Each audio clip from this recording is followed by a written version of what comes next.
Gracias, ahí estamos. Ana. Ok. Bueno, buenas tardes a todos y a todas. Tengo la grata tarea de presentarla a Graciela Schuster, quien va a estar a cargo de la conferencia de cierre. Ella es licenciada y profesora en Historia del Arte por la Facultad de Filosofía y Letras de la UBA. Es adjunta de la Cátedra de Introducción a las Artes Visuales de la carrera de Artes de la UBA también. Asociada en Historia de Arte Moderno y Contemporáneo en la carrera de Comunicación Social de la Universidad Nacional de Moreno y de Espacio Escénico en Artes Dramáticas de la UNA.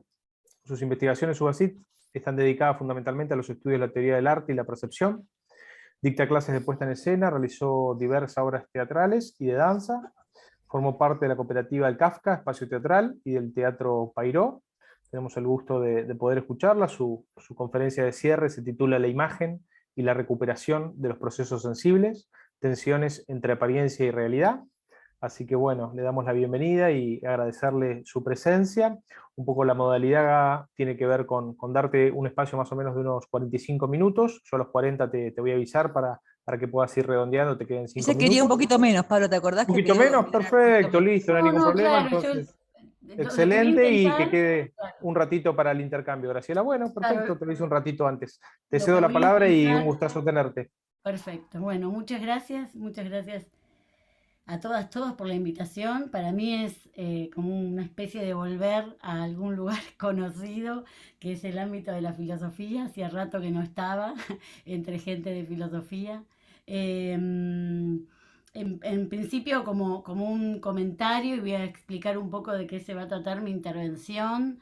Eh, Primero voy a comentar algo de lo que a lo que me dedico, o estoy intentando dedicarme, o me dedicaría, o me dedicaré, no lo sé, pero, pero en principio lo que intento construir es desde lo artístico, desde lo que podría pensar, sí, la especificidad de lo artístico, el sistema estructural que me permite entender al arte o a los procesos artísticos, como ustedes quieran decirle.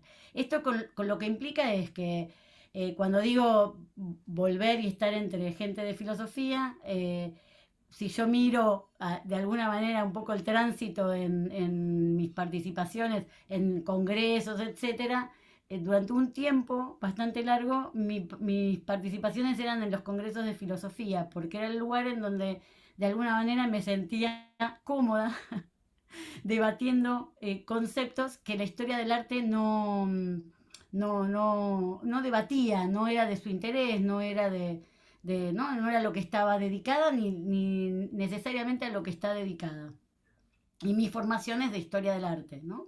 Eh, y entonces en ese sentido, lo que voy a hacer ahora es estructurar de alguna manera, y después vamos a ver imágenes, eh, estructurar de alguna manera cierto esqueleto, estructura que voy armando conceptual, que lo que hace es poner en remojo todos los conceptos que de alguna manera hemos visto, digamos, seguramente transitaron, y por eso probablemente quiero provocar la participación de ustedes, poner en consideración determinados conceptos que hacen que se entrometa en relación con lo artístico algunas cuestiones que tomo de la conferencia de Verónica, la exposición de Verónica Flores, que tiene que ver con la tensión entre mirar y saber. A mí eso me parece muy interesante para pensar.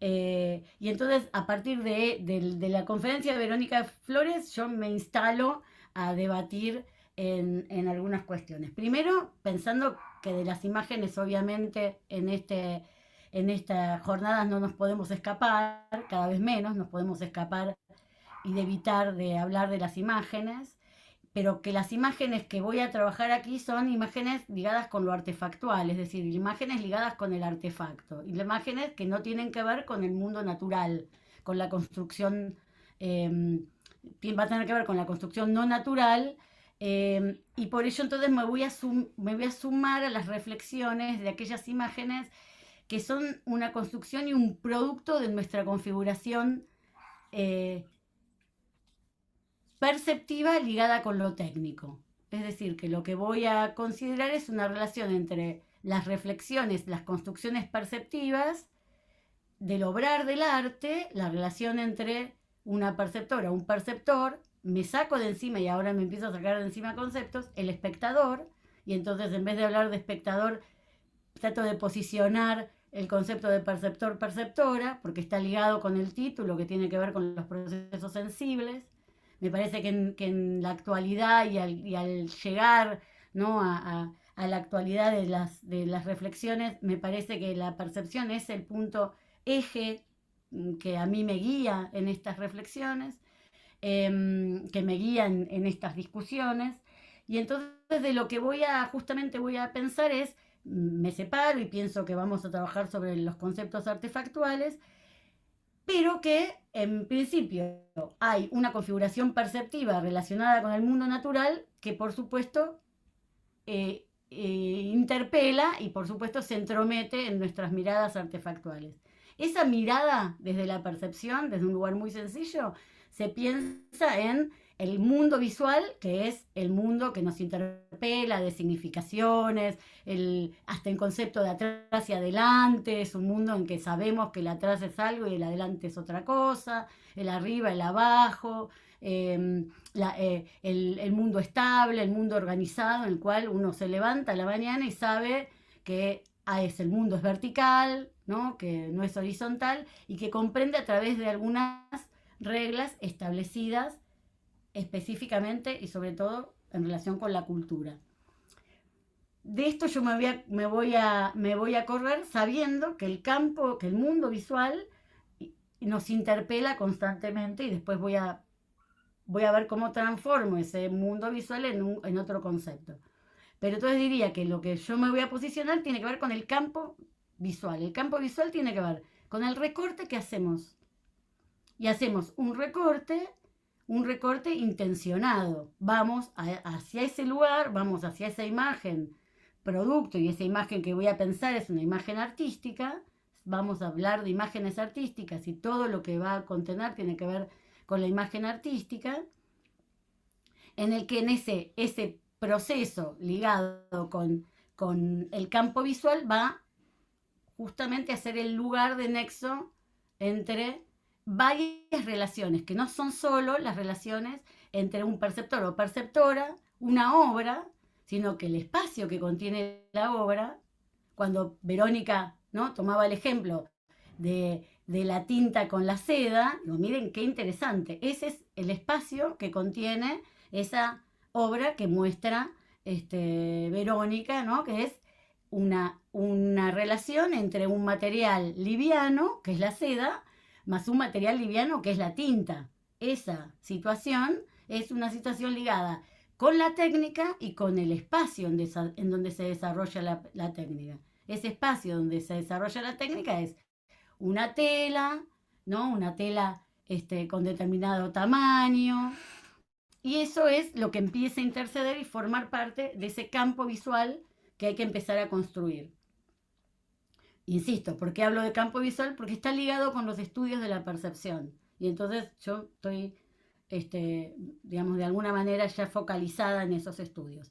Por supuesto que entonces, para complicar las cosas, porque lo único que voy a hacer es complicárselas, o complicármelas a mí también, es que cuando uno intercede y cuando uno establece un campo visual, ¿no?, está atravesado por una gran cantidad de campos visuales. Cuando en algún momento se está mirando algo, tenemos, y más en la actualidad, tenemos todos los modos de mirar del tiempo establecidos, ¿no? Tenemos el conocimiento de todos los modos de mirar del tiempo y probablemente miremos muchas cosas atravesados o por la fotografía, por el conocimiento de la mirada fotográfica o por el conocimiento de la mirada cinematográfica, porque lo que vamos a instituir es o miradas ligadas con un recorte que arma esa figura y ese fondo, por ejemplo, y que es un problema que puede ser pictórico o fotográfico, o un problema de movimiento, y entonces establecemos una situación de montaje,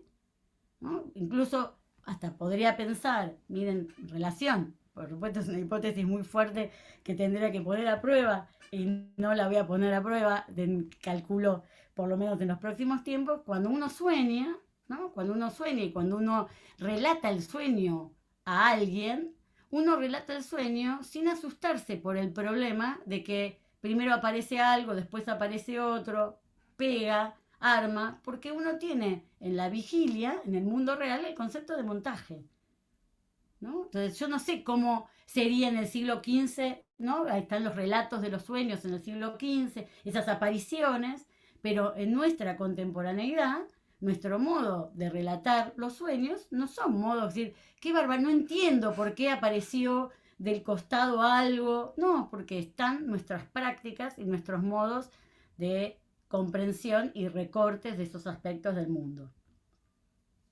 Entonces, en principio tendría esta complejidad perceptiva que me parece que opera, ¿no? Opera el mundo visual, el campo visual, y dentro del campo visual operan las prácticas artísticas ya constituidas. Por supuesto que dentro de lo artístico, esas prácticas artísticas ya constituidas, en realidad van a establecer, por supuesto, intervenciones. Se van a entrometer en esas prácticas de la contemporaneidad del resto de las otras prácticas artísticas. Entonces, en una pintura yo voy a tener determinadas prácticas artísticas que se superponen, no porque necesariamente estén ahí, pero sí forman parte del conocimiento visual que opera en el momento en que algo se construye. Entonces, a partir de ahí, lo que voy a trabajar es algo muy importante, que es que me parece que lo artístico, o las obras de arte, voy a pensar en las artes visuales, pero me parece muy claro, lo primero constituido como algo artístico es el teatro. Lo primero que se constituye como arte es el teatro. Y el teatro como arte, lo que aparece es hay una tensión entre lo que de alguna manera se puede llamar entre la aparición, ¿no? Los dioses, venía la fiesta dionisíaca, las fiestas báquicas, venía Dionisos y se hablaba del concepto de aparición, ¿no? Se veía a Dionisos que estaba y todos participaban de la aparición del dios. Pero entonces hablamos de ritual, pero en el momento en que aparece lo artístico, a la aparición en realidad se le deriva el concepto de apariencia. Y a mí eso me parece muy importante y muy fundamental para pensar lo artístico, que lo artístico es apariencia. Y por eso en el título lo que completo es apariencia y realidad. No me meto en apariencia y esencia, porque creería que el arte, pensar la esencia en el arte me parece que no le contribuye al movimiento, que lo artístico contiene lo contradictorio como parte constitutiva de su sistema, y que entonces ahí yo me metería en problemas incluso del orden del fundamento. Y entonces me parece que a la aparición lo que hago es, a la apariencia, perdón, lo que hago es unirla con la realidad. Y entonces en esa situación establezco una relación de tensión y no de contradicción, sino que de incorporación del concepto de apariencia en relación con la realidad. Y entonces diría que el obrar artístico se constituye en la apariencia porque de la apariencia proviene la ficción como un modo de reflexión de la apariencia. La ficción es un modo de constituir la apariencia. Después va a estar la ilusión, que significa otra cosa distinta que la ficción. Pero cuando uno dice la ficción es hacerse pasar por lo que uno no es, y entonces ahí aparece, por eso digo el teatro, es como rápidamente, es el lugar en donde aparece la materia más tremendamente presentada, ¿no? Porque es, bueno, yo soy Julio César y, bueno, entonces no vemos al actor, no vemos absolutamente nada, y constituimos una ficción, si la obra está bien presentada, tiene correctamente los materiales distribuidos, vemos esa ficción, ¿no? El perceptor o perceptora construye esa ficción y establece un nexo. Entonces ahí también me parece importante pensar que la perceptora y el perceptor es como un cruce, ¿no? Como un cruce en donde la relación está en la cruz, esa cruz que Silvia Gabriel no pudo poner, en el punto de intersección de esas líneas diagonales. Ahí está la primera relación que podemos establecer, es que no está ni en un lugar ni en el otro. Entonces uno podría pensar, la obra nos interpela. Es muda, no habla, digo, o el teatro hablan, pero si pensamos en una obra visual, nos interpela porque está ahí mostrando cosas. ¿No? Mostrando cosas a través de qué? Mostrando cosas a través de su materia, de su materialidad, ¿no? Por eso insisto con esa tinta y la seda, ese es el modo de mostrar que tiene. Y en esa tensión de materialidad, yo tengo en esa consideración en relación con la apariencia, tengo la realidad que por supuesto se entromete a través de los materiales, entre otras cosas, o se entromete en el cuerpo del artista, ¿no? Que se mete y que hace algo, y ahí hay una realidad subjetiva, pero está ahí instalada, ¿no? Que son todos esos movimientos a los cuales vamos hacia las obras. Entonces ahí vamos a tener la apariencia que tiene que ver justamente con la relación entre algo que se hace pasar por lo que no es. Un retrato, tenemos la materia visual, ¿no? el retrato como la consideración, y sin embargo eso que está ahí no tiene nada que ver con el objeto el cual ha sido retratado, ¿no? Entonces, ¿por qué? Porque el óleo no es igual a la carne, ni a los huesos, porque los ojos no tienen la pupila y tienen un redondelito, nada de lo que está ahí tiene que ver, ¿no? Lo que pasa es que ahí aparece justamente el tránsito hacia la ficción, o en las artes visuales llamamos ilusión, en la que lo que hacemos es transformar unas cosas en otras. Establecemos relaciones de transformación. Y en esas relaciones de transformación, ahí vamos a estar, que en esa tensión entre la apariencia, y la realidad opera, pero está opaca. Y que tiene que ver con ese saber del que decía Verónica. Está opaca, está opacada, está tensando. ¿Por qué? Porque tensa a través de la técnica, que es pura realidad.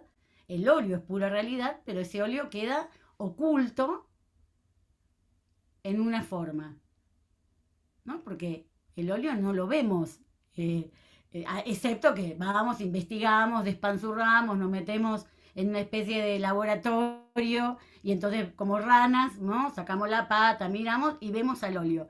Pero en el sentido, y aparece otro término muy importante, cada obra singular es una totalidad. Es decir, que las obras son una tensión entre apariencia y realidad. Esa realidad se entromete a través de las prácticas y de las materialidades que contiene. Y por otra parte, esa tensión, el concepto de apariencia y realidad se entromete con dos conceptos complejos que son representación y presentación, que seguramente han recorrido, ya de hecho Verónica habló de la no representación.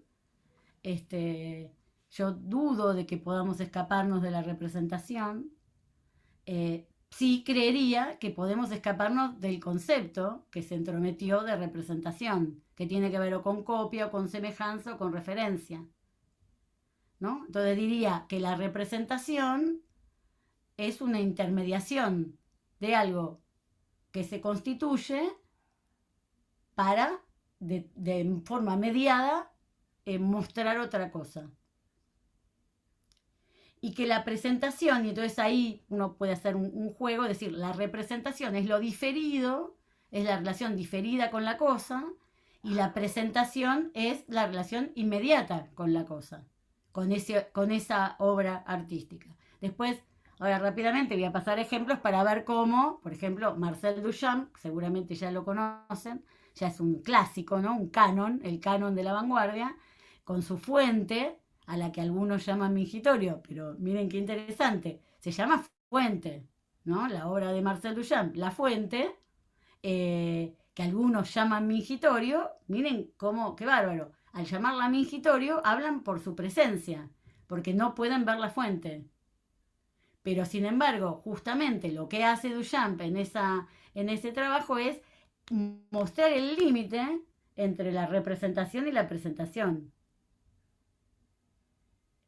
A través de ese gran concepto que coloca, que dice la fuente, firmada, una obra firmada.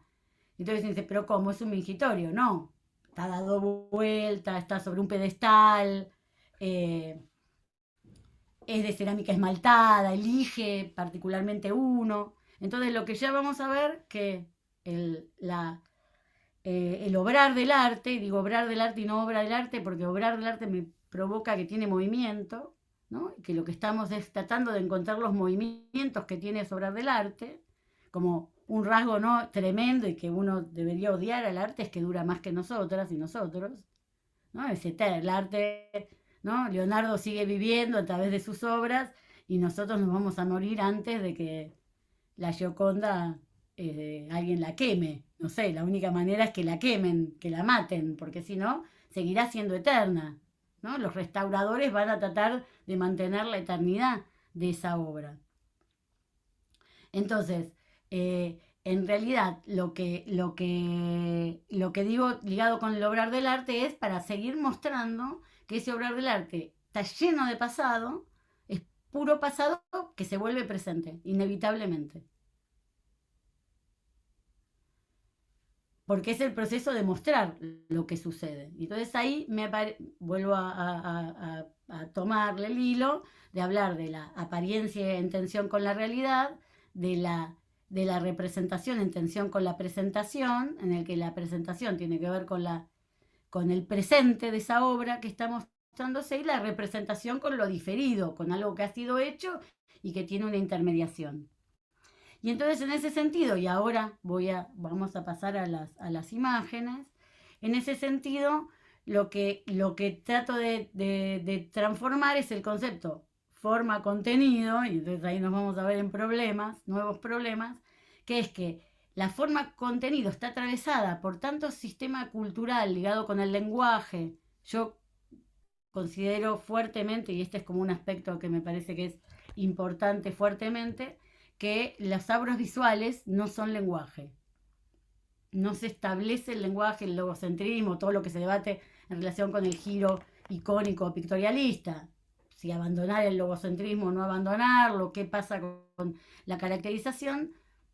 Yo me propongo pensar en un sistema ligado con las artes visuales que no corresponda con el lenguaje, por distintas cuestiones que uno después puede discutir, pero en esa situación me corro de forma y contenido. ¿Por qué? Porque la historia del arte, pues estoy pensando en todos los problemas que tiene la historia del arte, estoy pensando desde la historia del arte estas cuestiones. La historia del arte lo que hace es a la forma y al contenido, la forma, colocarla como un envase para mostrar los contenidos, el mensaje, lo que las obras quieren decir, lo que dice de la historia, ¿no? Lo que se puede saber de las obras. Entonces, para sacarme el peso del concepto de forma y contenido, que para la historia del arte es un tema, ¿no?, un tema así central, un tópico central, para poder pensar, me corro de ese sistema y pienso en asunto y procedimiento, en el que el concepto tiene que ver ligado con el tema y el asunto no es el tema. Cuando por ahí rápidamente lo hicieron y fue un ejercicio interesante que provocó Verónica, y que rápidamente aparecían algunas palabras, algunos no hablaron del tema, ¿no? Algunos dijeron, bueno, es un paisaje, no importa, es un lago. Algunos hablaban de alguna manera de cierta relación con una temática de paisaje, pero algunos, ¿no?, tomaron rasgos, pequeñas particularidades. Y eso está más ligado con el asunto, que no tiene que ver con el tema. Que ahora a lo mejor voy a tratar de ponerlo a prueba y ahora vamos a ir a las imágenes. Y en relación con el procedimiento es cómo se hace la obra. Y el cómo se hace la obra está en relación a qué muestra la obra. No qué dice, sino qué muestra en las artes visuales. Y entonces en esa relación de asunto y procedimiento procedimiento se constituye lo que creo que es una obra de arte visual, es un asunto abstracto, que me corro de los estilos, abstracción o figuración, y hablo de un abstracto que ustedes seguramente lo van a entender mucho más que cuando yo hablo en relación con la historia del arte, que tengo que aclarar lo que no son los estilos, etcétera, no, que es un concepto de abstracción que se recupera a través del asunto y el procedimiento. Vamos a pasar a las imágenes para mostrarles. Perdón que voy a compartir. Rápidamente les voy a mostrar el urinario o fuente, ¿no? Que en realidad es la fuente de Duchamp. Por las dudas alguien no lo conozca o se los hago recordar cómo es, etcétera. Esta es así el modo en que se presentó por primera vez la fuente de Duchamp. Porque digo que fuente es todo un tema, porque fuente remite a la historia del arte. La fuente remite a las fuentes de Miguel Ángel, la Fontana de Trevi, ¿no? La fuente es un tema, un motivo de la historia del arte y la escultura, sobre todo en el Renacimiento. Entonces, fíjense el concepto que elige Duchamp para meterse en la situación de la historia del arte y debatir y hacerla trizas, ¿no? Entonces, muestro la siguiente, que es como generalmente se la conoce, ¿no? Pero bueno, está la firma, insisto, cerámica esmaltada, es muy importante pensar en la materialidad que tiene, porque está ligado más con lo artesanal, de alguna manera todavía que con lo industrial. Él elige algo contundente que está en el límite para pensar. Solo esto como para mostrarles algo para mostrarles lo que quería, ¿no? Pensar con el concepto de representación y presentación, y entonces elegía esto como el tópico en el que hay una presentación. A veces los perceptoras con esto tienen muchos problemas para traspasar esa presentación y volverla representación. Por eso se llama mingitorio o urinario y no lo llaman fuente, porque en el momento que aparece la fuente como concepto se vuelve representación. El momento en que lo denominamos urinario o mingitorio, todavía estamos en el campo de la presentación. Y las obras visuales contienen las dos cosas: representación y presentación. El tiempo diferido y la presencia, la actualidad, el presente de esa situación. Pero vamos acá, vamos a Courbet. Tomé el mismo ejemplo. Primero pensé en naturaleza, juro que no elegí ahora rápido y elegí los conceptos, las obras. Tomé a Courbet, que es del mismo momento que Corot, y mi única elección tuvo que ver con obras que están en el Museo Nacional de Bellas Artes, para decirles que bueno, pueden ir, pueden mirar, los que viven en Buenos Aires, pero podemos ir y mirar en el Museo Nacional, esas obras están expuestas. ¿No? ¿Qué pienso acá? Digo, bueno, acá tenemos, primero antes voy a decir rápidamente, lo voy a dar como resuelto, pero solo para provocar la mirada. Decimos, mirada muy cercana, seguramente, ¿no? Digo, hay un cuerpo, no importa si es el cuerpo del pintor, hay un cuerpo que está casi tirado en el mar, ¿no? Que está pegado a las olas del mar, por el modo, por la perspectiva en que está puesta. Pero lo que más me interesa resaltar hoy, para determinarlo como una pura particularidad, y que tiene que ver con que entro a las obras desde la cualidad, desde el modo, ¿no? Y esto sé que hay grandes debates en la filosofía a través de eso, a Danto esto no le gusta nada, a entrar a través de la cualidad, ¿no? Digo, hay una separación entre el amarillo de la base, el verde del medio y el azul.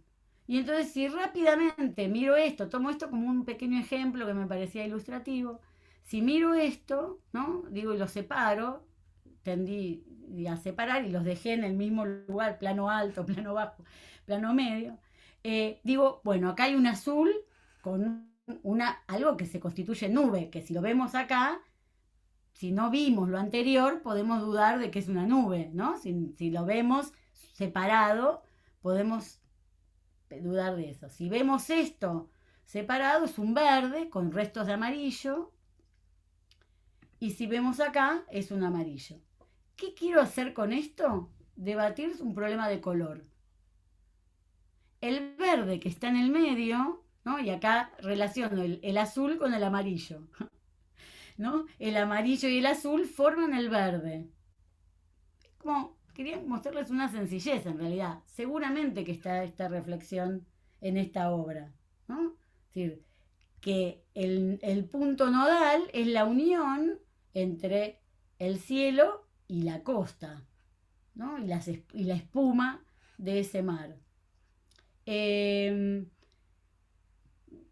Me parecía sugestivo como para empezar a pensar en esa situación, y voy a otra obra que me parece muy interesante, y con esto ya vamos a corto la exposición, que tiene que ver con una obra de Roberto Eisenberg, que se llama Padre e Hijo contemplando la sombra de un día, que también recurre a la naturaleza. Evidentemente ahí hay algo con la naturaleza y la historia del arte que es tremenda, pero también está en el Museo Nacional de Bellas Artes, y dije, pueden ir a verla, ¿no? Miren la complejidad de esta obra. Un padre y un niño muy pequeños, de tamaño muy pequeño, están mirando a través de un marco. Ustedes repongan que esta obra tiene alrededor un marco que se une al marco que tiene el marco pintado.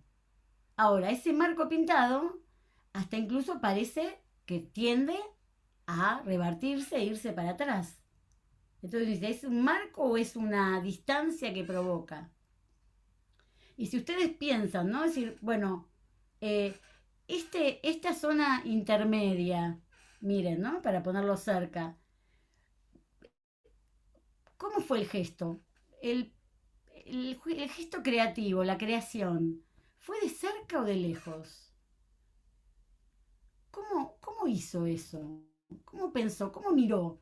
¿No? Porque en realidad que me parece muy interesante como proposición visual, esas dos figuras que están ahí de espaldas, que no requiere ponerle la mirada para no generar tensión ligada con el contenido, por ejemplo, poner personas de espalda tiene que ver con una figuración muy sintética, que no recurre a lo figurativo, ¿no? Sino que hay dos cuerpos, uno de niño, uno de adulto, que están mirando muy cerca, pero el modo de que nosotros miramos es de lejos, porque ellos están pequeñísimos ahí, ¿no? Y eso produce una tensión. Lo que hice acá fue sacarle esa rocosidad. Después ahora digo cómo está constituido, es un óleo sobre cartón, pero él lo que hace es colocar varias capas de pintura, muchas capas de pintura, y después rayarlas, ¿no? Para que se arme volumen, y por supuesto trabaja con distintas instancias de color. Pero en realidad, si uno piensa, lo figurativo más cercano a lo que podría ser una montaña está aquí. Y todo esto, si uno después lo separa, como acá intenté hacer, ¿no? Es una superficie plana. El cielo es una superficie plana, y acá lo que hice fue separar, ¿no? Y entonces observé que en realidad, ¿no? Lo que miraban, que miran hacia ese plano, a esa gran abstracción, si esto queda aislado, en realidad es el único resto de figuración que hay en ese paisaje. Y que ese único resto que hay en ese paisaje construye la totalidad. Entonces volvemos a pensar en lo pequeño y lo grande en relación con esa proposición. Bueno, con esto era de alguna manera provocar algo de lo que vengo trabajando, de lo que me daba la oportunidad entre gente de filosofía para debatir los conceptos que francamente son los que a mí me interesan para pensar lo artístico. ¿Mm? Así que bueno, eh,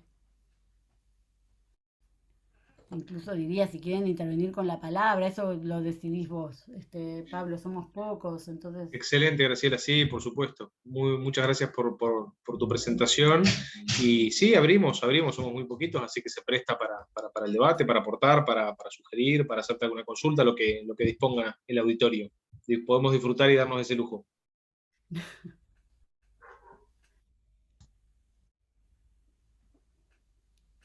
Sí, sí, adelante, Zamora. Sí. Gracias. Bueno, Graciela, ya me voy a permitir hablar de tú. Yo no sé hablar de vos, no sé cómo deba ser, pero acá yo crecí hablando de tú o de usted, entonces creo que ya después de 10 horas ya nos podemos ver, ¿no? Absolutamente.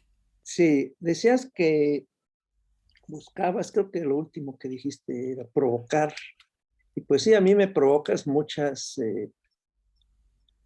preguntas, unas que ya me había hecho o que aprendí a hacer con otras personas y otras que surgieron mientras hablabas. Y primero, el título de tu exposición habla de una tensión entre apariencia y realidad. Tú optas por no poner apariencia y verdad o apariencia y esencia, sino realidad, que no sería lo mismo, creo, realidad que verdad, ¿no? Sin embargo, y aquí viene mi reflexión y mi pregunta para ver qué opinas. Si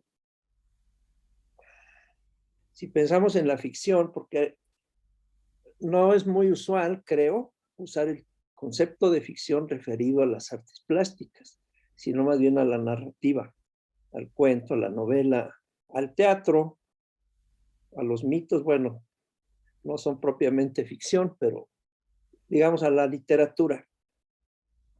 Ficción, hasta donde recuerdo, viene de fingir, o sea, de suponer que algo pasa. Yo voy a fingir que estoy contento o voy a fingir que alguien me cae bien, etcétera, pero también vamos a fingir que creemos en algo o en alguien, como los niños, ¿no? Que les cuentan una historia y ya que terminó de contarla, le dicen, cuéntamela otra vez, ¿no? No nos ha pasado. Aunque se la sepan de memoria, la piden de nuevo. Eso es bien interesante, ¿no? Necesitamos la ficción, que es una modalidad de la invención y de la imaginación también. Bueno, entre todo esto, pensaba en cómo a veces un personaje de ficción, pongamos Don Quijote de la Mancha, se vuelve con o sin comillas verdadero. Es decir, si uno pregunta en la calle, así al azar a 100 personas, ¿cuántos conocen a Miguel de Cervantes? ¿Y cuántos conocen a Don Quijote de la Mancha?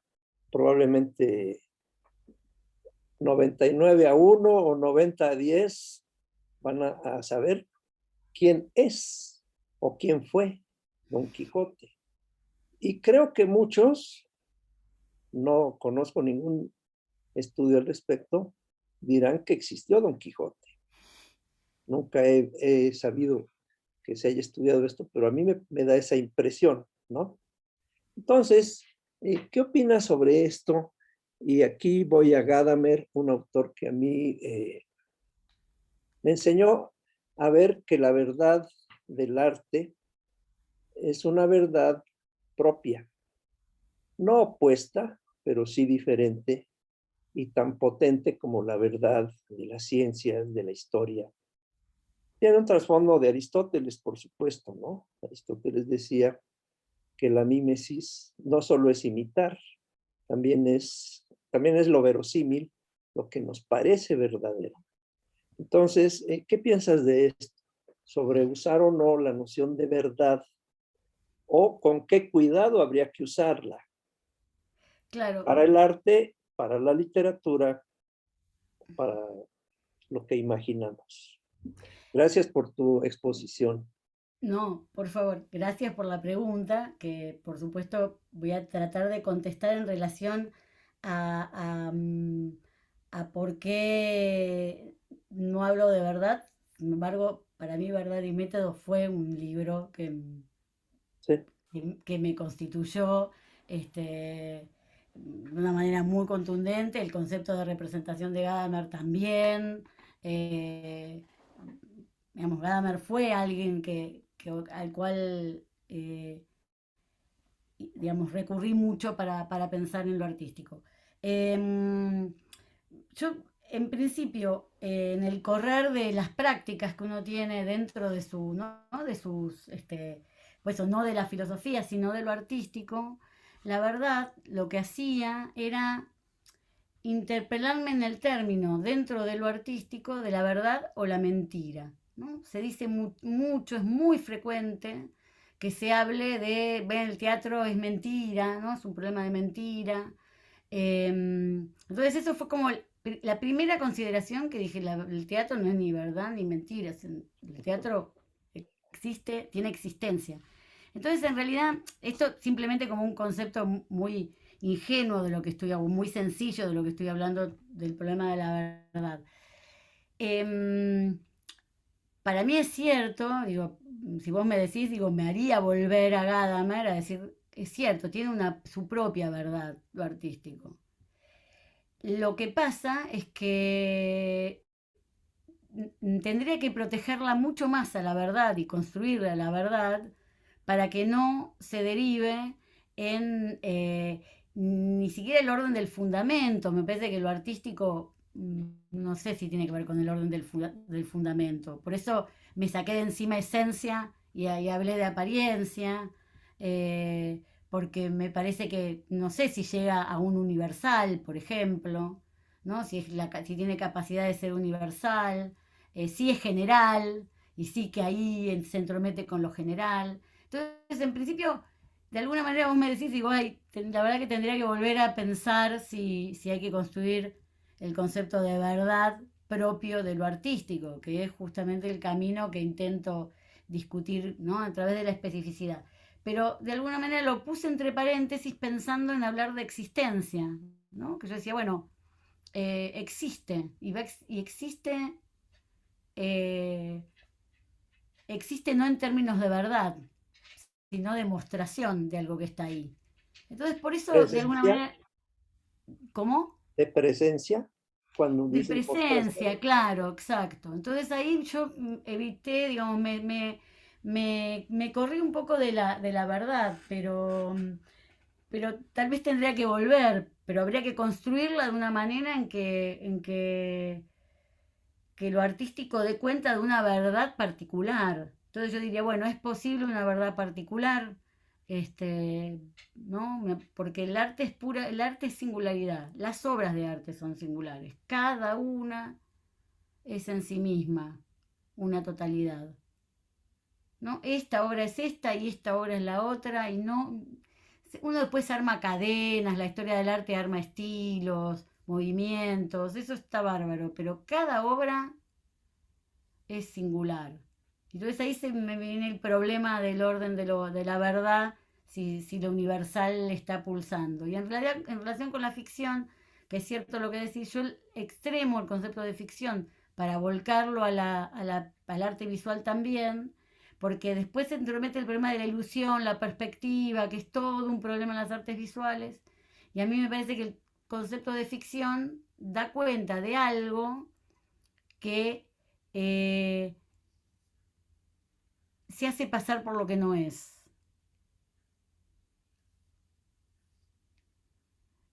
Entonces, y construye para hacerse pasar por lo que no es, ¿no?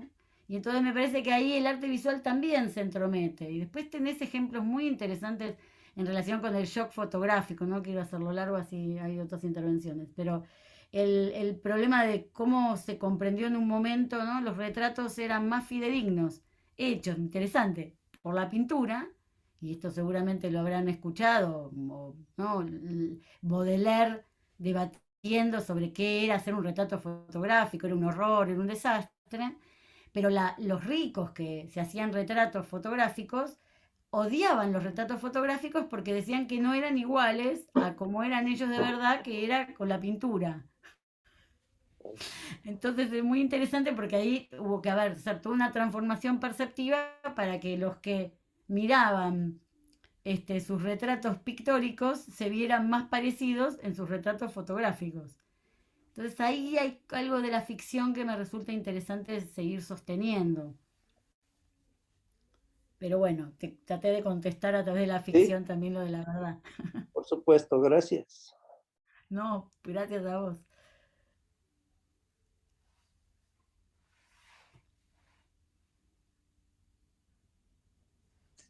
Bueno, mi pregunta iba más o menos por el mismo lado. Yo ya la había Sí, escrito, pero claro. era por el mismo lado que la hizo el Claro. doctor Zamora Águila.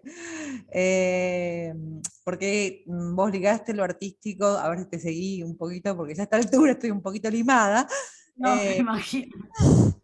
Lo artístico a la apariencia a la ficción, digamos, ¿sí? Si entendí bien, la ficción al juego, digamos, ¿sí? Ahí entraste con el tema del juego, que se manifestaba originariamente en el teatro, dijiste, ¿no? Que es medio como muy así como eh, cercano a Gadamer, todo el tema de la ficción, el juego, la manifestación. Y justamente también me llamaba la atención este tema de hasta qué punto, digamos, ese juego, ficción, digamos, apariencia, que vos lo ligás a la realidad, o sea, está tan distanciado de un tipo de verdad antepredicativa o ontológica, digamos. Vos decís, bueno, no es universal, es porque es particular, digamos, sí, pero en esta manifestación, o sea, tipo, pensar la verdad a la Haider como aletheia, digamos, sí, o sea, no sé, digamos, si te ayuda en algo o no ayuda en nada lo que te digo, o sea, pero bueno, eso es un poco como que, como discípulo de Heidegger, Gadamer retoma un poco esa idea, ¿no? De la verdad en el diálogo, la verdad en la obra de arte. Entonces, bueno, un poco me parecía ahí si podías, no sé, o sea, o renuncias totalmente a cualquier concepto de verdad en el arte, no, no sé, No, no. está bien. Yo lo que creo, mira, ahora que vos me decís esto, yo pienso que a lo mejor de esta manera podría explicar por qué yo me aparto del concepto de verdad. Porque yo creo, considero más que creo, que el origen de la obra está perdida. Así, o sea, como no hay posibilidad de acceder a, ¿no? Está perdida. A lo mejor ahí me pongo fenomenológica, pero digo, está perdida. Es imposible encontrar el origen de la creación de eso que está ahí. Podemos encontrar gran cantidad de conceptos, es por acá, es por allá, a tal le pasó acá, ¿no? Podemos ir aproximándonos y ir diciendo, ah, acá descubrí que pasó acá, ¿no? Pero lo que me parecería, pero a lo mejor tengo que revisar. Yo no hablé de juego, porque yo me aparto del juego en relación con lo artístico, porque me parece que es otra cosa, pero, y yo sé que Gadamer habla un montón del juego, muy interesante, pero yo me aparto del juego en relación con el arte. Me parece que no, que el arte es técnica, que es trabajo, que es reflexión, que se entromete el juego, que hay épocas en que el juego se entremete, pero me parece que, o sea, me corro un poco de ese concepto. Y lo que te diría, ¿por qué me aparto de la verdad?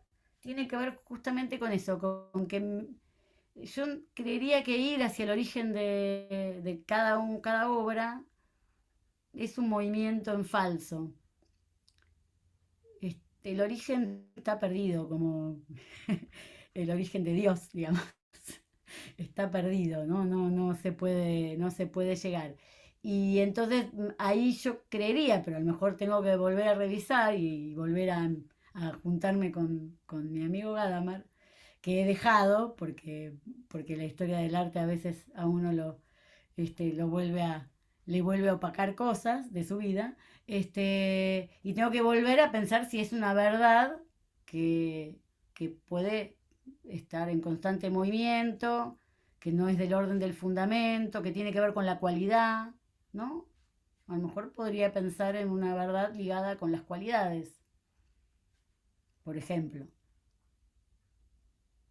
Pero son todas preguntas. Tu pregunta me genera que te haga preguntas a vos y a los demás, que saben mucho Claro, porque más que también yo. me resonaban como los cuaternarios de Heidegger, ¿viste? Cuando me hablabas del agua, bueno, del cielo, son todos esos juegos que, bueno, no uso la palabra juego, pero No, no, usala, esta usala. idea este elenco, digamos, ¿no? Que tiene muchas resonancias desde el prejuicio, justamente, ¿no? De mi propia mirada.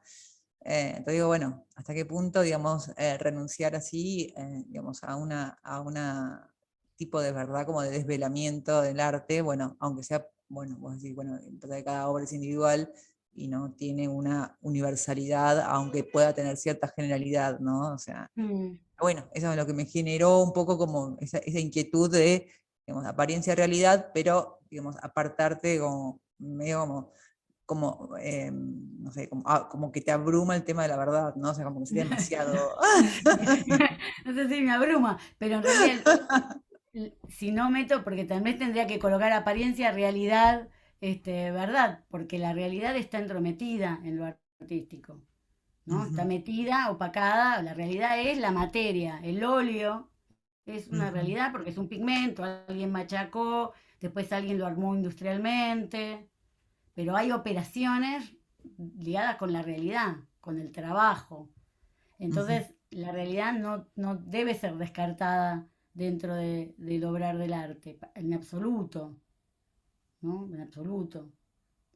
Porque ahí en ese cruce es donde ese cruce, esa crucecita, en donde es el espacio que contiene, donde circula, Y esa ¿no? Las materialidad, obras. porque esto lo pregunto por mi hermana, porque ella viste que pinta.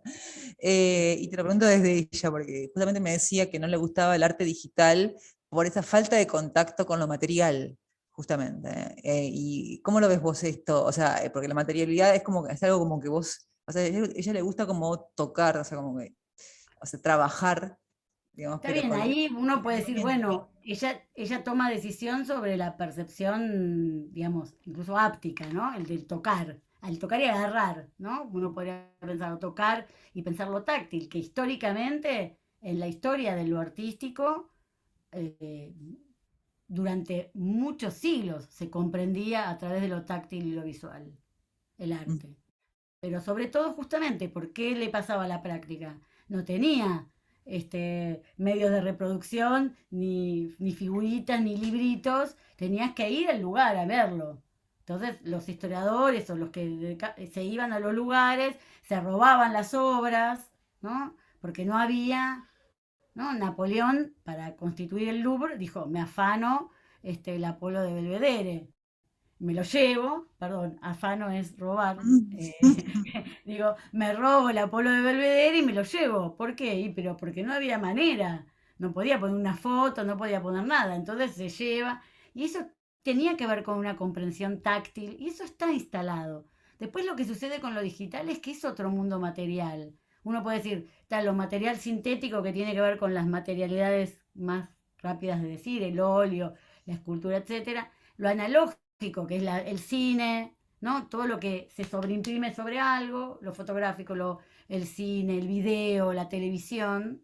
La televisión, por supuesto, la televisión de rayo catódico, no la televisión de LED ahora, que es digital. Pero lo digital también es un sistema matérico. Lo que pasa que lo que sí es cierto es que cada vez la materia está más restringida, tiene menos espesor.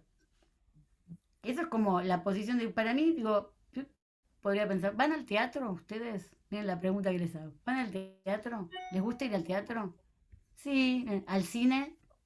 Sí. Sí, ¿no? Claro.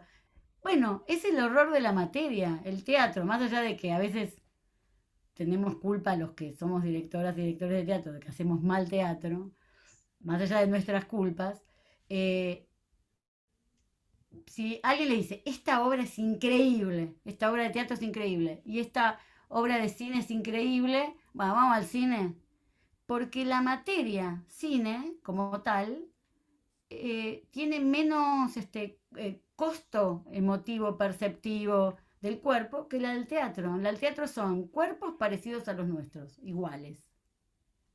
Luz, ¿no? Que tiene que ver con otra materia.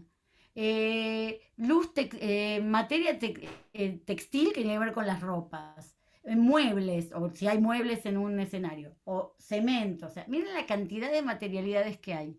Cuando uno va al teatro, trabaja mucho como perceptor. Muchísimo. Por eso yo insisto en la palabra perceptor y no espectador, pero si quieren podemos pensar en espectador. Cuando digo perceptor, ustedes piensan en espectador. Pero, ¿por qué digo perceptor? Porque hay un cuerpo, no es solo que está atentamente buscando alerta, sino que hay un cuerpo que está ahí uniéndose con otro cuerpo. Y me parece que lo que reclama tu hermana tiene que ver con eso, con la que se va perdiendo esa materialidad espesa, ese espesor, eso que está ahí, ¿no? En lo digital uno dice, eso que está ahí, se fue. Lo que está ahí pasó, ¿no? Entonces es complicado. Bueno, Graciela, ¿viste? le damos la palabra a Silvia Gómez, que Sí. quiere hacer algún comentario, alguna pregunta, que ya Hola, estamos medio Silvia. sobre el Sí. horario. Silvia. Hola Gracias. Silvia, ¿cómo estás? Hola, Graciela. Yo te quería comentar brevemente a propósito de mi exposición que tenía que ver con Heidegger, y desde esa perspectiva la esencia del arte es el ponerse a la obra de la verdad, o sea, está directamente vinculado. Porque, y en ese sentido, el pensar el origen de la obra de arte como que la obra nos mira a nosotros y nosotros pensamos a partir del arte nuestra existencia histórica. O sea, es el arte origen de nuestra existencia histórica. Entonces el arte va a ser fundamento, nos va a fundamentar nuestra existencia y va a dar sentido, básicamente. Entonces yo te quería preguntar, respecto a la verdad, si vos pensás que por ahí un artista, al ponerse a hacer obra, en realidad por ahí está buscando una verdad.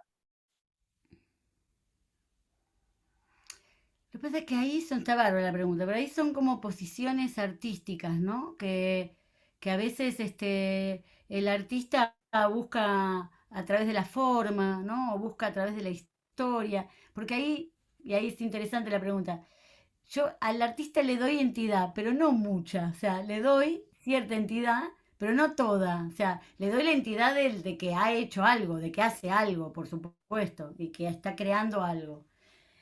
Pero también hay algo que a mí siempre me interesa, este, un concepto de la materia formante y la materia formada, ¿no? Que es la materia formante tiene que ver con alguien que va y que estructura esa materia y le da una forma, y entonces que esculpe el mármol y lo talla y etcétera. Y la materia formada es la materia que está ahí y que tiene sus propias reglas. Entonces, en esa situación se me resulta complejo que el artista pueda hacer lo que desea hacer. El artista quiere hacer lo que desea hacer o quiere ir hacia el fundamento. Ahí quizás es cuando encuentra la verdad, como que ahí encuentra algo que estaba buscando y que la materialidad ahí le aporta Claro. algo, una verdad que por ahí Ahí estaba feliz, buscando. claro, ese es el momento de felicidad, cuando encuentra algún canal de relación con la materia, ¿no? Ese me parece que es como el momento.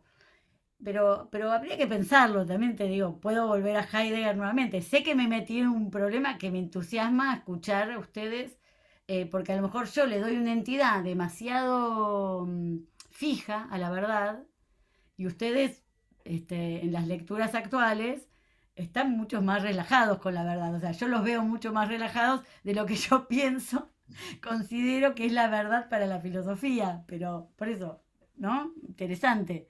Igual te lo digo en el sentido bastante platónico del término verdad, o sea, Sí, incluso con esa fuerza de bien y belleza y sí, claro. camino dialéctico de ir y venir de las cosas a las ideas, Claro, a a los mí valores. en ese camino que a mí siempre digo, no, está muy bien, digo que Platón y Aristóteles han sido los ejes reales de la historia del arte, sin que nos diéramos cuenta, ¿no? Pero en algunos momentos fue más aristotélico los planteos y en otros momentos más platónicos, de ahí hace lío la historia del arte, entonces la representación la considero siempre mimética en el orden de Platón y no en el orden de Aristóteles, por ejemplo, ¿no? Entonces generó una línea de debate en el que la mímesis es la copia y la divulgación, la vulgata de lo que es Platón, ¿no? Y por otro lado lo verosímil. Entonces, en principio en eso yo diría, yo estoy más cerca de lo verosímil como problema. Pero la verdad que es muy interesante y voy, por supuesto, a volver a pensar. Yo creo que estás medio influenciada por la epistemología. Me parece temor a la verdad, viste, viene otro. Me parece que viene por ahí, no era Heidegger donde quería encontrar la verdad, viste. Pero bueno, después lo charlamos. Después lo charlamos, puede ser. No, yo pensaba que tal vez Sí. una posición como la verdad en Nietzsche, ¿no? No está tan lejana de lo que venías planteando, porque incluso ahí la verdad se asienta como ficción, porque no hay ni develación de una verdad, ¿no? Ni un fundamento que la verdad tenga que mostrar, sino que son conceptos o metáforas que se establecen como si fuesen una verdad universal, pero que en ese establecerse como si tienen que ganar un terreno de disputa para establecerse como verdad. Mira qué interesante, ¿no? Digo, primero te voy a hacer como un comentario ligado con la epistemología. En realidad, la epistemología que ha atravesado mi vida desde niña, eh, en realidad Nietzsche también, porque uno de los orígenes familiares es que el inicio de la filosofía de mi familia, de mi padre, es a través de Nietzsche. Digo, me quedé así helada, ¿no? Digo, bueno, pero yo te diría, muy interesante lo que decís, porque para mí el concepto de Nietzsche, de que todo está en la superficie, para mí fue central de encontrar ese concepto, ¿no? Que todo está en la superficie. Para mí fue fundamental porque entonces ahí lo que hacía era traer todo adelante el obrar del arte. Bueno, porque yo también pensaba incluso retomando lo que fueron las exposiciones de Zamora y de Verónica, ¿no? Están planteando una búsqueda incluso para pensar la imagen que empieza a implicar como dejar afuera las lógicas de la representación, que además necesitan de una trascendencia, ¿no? Y se hace como más manifiesta la presencia, que más que la representación, la presencia en sí misma, como mostrando ya algo. Y tal vez, no sé, intentando pensar también con todas estas, porque fue como una explosión de preguntas y de cosas, ¿no? Toda tu exposición.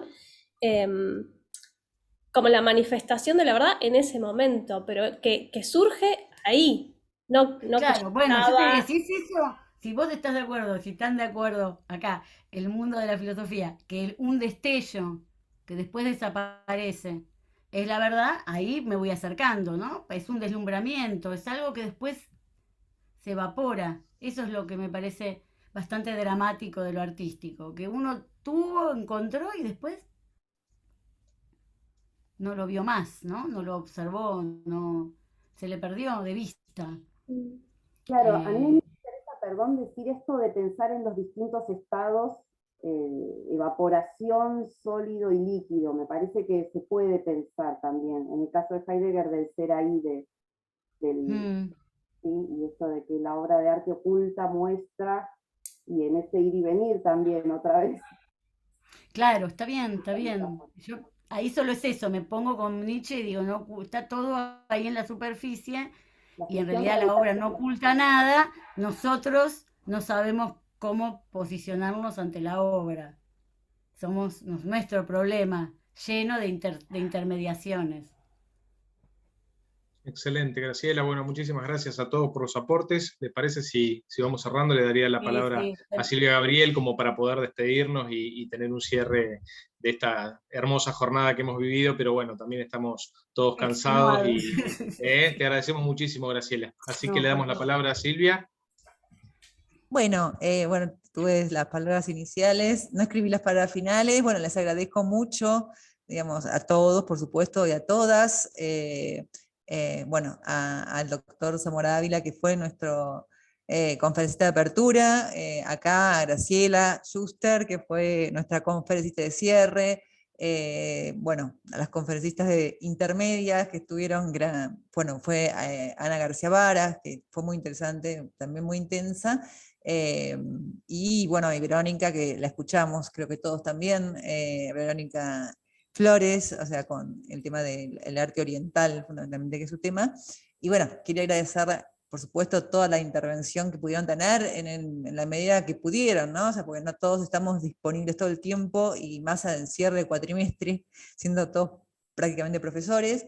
Bueno, y por supuesto a todo el grupo de investigación, a Aldana Zucala, ahí está Aldanita, hablando de Nietzsche, que ha sido prácticamente nuestro sostén tecnológico durante toda la jornada por Aldana, o sea, se enloqueció, dijo nunca más mesas paralelas, basta, o sea, bueno, a María Eugenia Celi, aquí está, por ahí yo la tengo ahí abajo, digamos, ¿sí? Que ha intervenido también activamente con sus inquietudes latinoamericanistas, fundamentalmente, pero no solo, porque ella es muy inquieta en todo.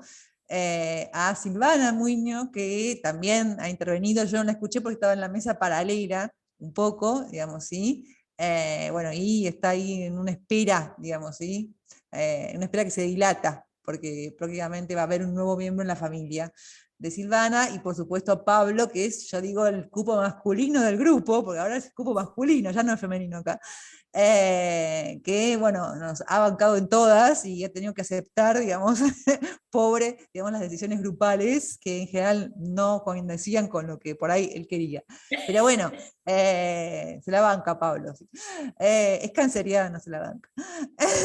Así que bueno, yo les agradezco muchísimo a todos, porque realmente son, digamos, son bueno, con mucha potencia, mucha fuerza todos, digamos, ¿sí? O sea que también contagiosa, digamos, y ellos fueron los que, y ellas fueron las que se pusieron todas las pilas para la organización de estas jornadas, que ya querían hacer desde el año pasado, pero que bueno, se fueron un poquito demorando, y ya no queríamos esperar un año más porque tampoco sabemos si esto va a terminar ahora, si va a seguir, así que nos parecía oportuno, aunque sea hacer este primer pequeño encuentro, para después, bueno, tal vez transformarlo con suerte en presencial el próximo año, o veremos si en 2022 o en 2023, ¿sí? Según cómo vayamos evolucionando. Así que bueno, agradezco infinitamente a todos y todas que han intervenido, que mandaron, que hablaron, que intervinieron. Bueno, el doctor Samagrápila, salvo alguna escapadita que pudo haber tenido, estuvo presente toda la jornada. Graciela pudo venir a último momento porque tenían exámenes, yo sabía todo el día, pero quiere también intervenir activamente, no quería quedarse con esta sola exposición. Así que bueno, Graciela por supuesto es invitada a las reuniones que tengamos, que últimamente fueron más virtuales, o todas virtuales, salvo alguna que vamos a tener ahora, que supongo que no será virtual. Pero bueno, para mí fue un placer, y bueno, no sé, más que palabras de agradecimiento no tengo con tanto los expositores, las expositoras, los asistentes, y el equipo en general, o sea, tanto las chicas como el cupo masculino que es Pablo, ¿sí? Así que mil gracias a todos y bueno, mi alegría también de cerrar con vos, Graciela, ¿sí? O sea, sabés que el cariño que nos une, ¿sí? Ahora querría que digan todo. Cerramos, a no ser que alguien quiera decir algo más, si no, la reunión se autodestruye en breve. Ya que están con frases de Nietzsche, me animo a tirar una. ¿Puedo? Como el carácter efímero de la obra, digo, ¿no? Si me permiten. Dale. Mi doctrina es: vive de tal modo que llegues a desear vivir otra vez. Este es tu deber, porque revivirás de todas formas. Bien, muchas gracias por el cierre. Hasta la próxima. A ustedes, Así que muchas nos gracias. vemos. Muchas gracias a todos y seguimos en contacto, por supuesto. ¿Sí? Saludos. Gracias. Un abrazo. Chao,